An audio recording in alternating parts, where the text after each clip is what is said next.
बिलासपुर में एनएसयूआई के प्रदेश सचिव रंजेश सिंह ने गुरुवार को बिलासपुर कलेक्टर अवनीश चरण से मुलाकात की और महर्षि यूनिवर्सिटी के खिलाफ गंभीर आरोप लगाए हैं। उन्होंने कलेक्टर से मांग की है कि विश्वविद्यालय द्वारा 38 एकड़ जमीन के एक हिस्से की फर्जी बिक्री की जांच की जाए। रंजेश सिंह के अनुसार ये जमीन 2002 और 3 में कांग्रेस शासन के दौरान महर्षि शिक्षण संस्थान को शिक्षा के उद्देश्य के लिए शासन दे दी थी और इस आधार पर महर्षि यूनिवर्सिटी को संचालन की मान्यता मिली थी। रंजेश सिंह ने कलेक्टर को बताया कि 2020 में विश्वविद्यालय ने इस शर्त दी कि 38 एकड़ जमीन में से करीब 10 एकड़ जमीन को अलग अलग लोगों को फर्जी तरीके से बेच दिया। इस मामले में रंजेश सिंह ने यह भी दावा किया है कि उनके पास इस जमीन की बिक्री से संबंधित दस्तावेज भी मौजूद हैं, जिनकी जांच के दौरान प्रस्तुत करेंगे।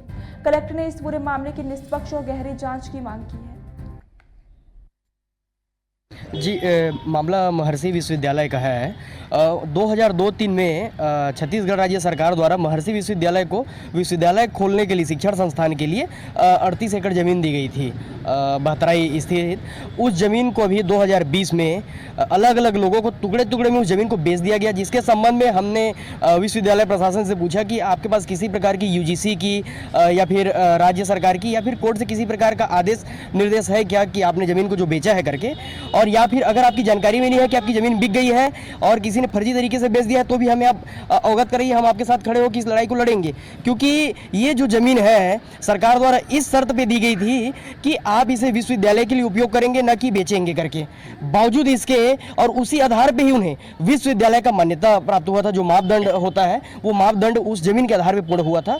बावजूद इसके बिना किसी अनुमति और बिना किसी निर्देश के उनके द्वारा जमीन को बेच दिया गया है। किसने बेचा कुछ पता चला? विश्वविद्यालय प्रशासन ने एक तिवारी करके जो टीचर है उनको पावर ऑफ अटर्नी दे के रखा हुआ है। इनसे संबंधित सारे दस्तावेज हमारे पास उपलब्ध हैं और वो दस्तावेज जब यहाँ जांच के लिए मंगाई जाएगी तो हम बिल्कुल यहाँ उसको लेकर उपस्थित होंगे। जी, मामला महर्षि विश्वविद्यालय का है। 2002-03 में छत्तीसगढ़ राज्य सरकार द्वारा महर्षि विश्वविद्यालय को विश्वविद्यालय खोलने के लिए शिक्षण संस्थान के लिए